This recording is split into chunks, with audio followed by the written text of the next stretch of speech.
binabanggit po ni Kong Unga at saka ni former President Duterte. O kaya nga, Blank entry. yes, talaga, yun ang dahilan kung bakit umalma nga ako at tuluyang hindi ako pumirma. Kasi natatakot ako sa mga blanco-blanco at kulang-kulang na mga datos. Ma'am, niraise niyo po yan dati sa finance panel nung nakita niyo nung una. Nabanggit niyo po ba sa mga kasama niyo? Bakit may mga blanco? Nag-privilege speech nga ako eh. Andun sa privilege speech ko, oo. Pinag-usapan ko na nga yan. Akala ko maaayos. Ayun.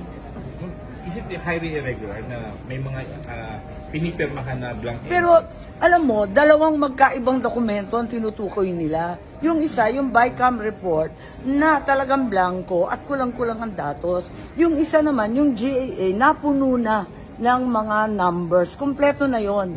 Hindi naman siya blanco-blanco. Yung GAA mismo na napirmahan.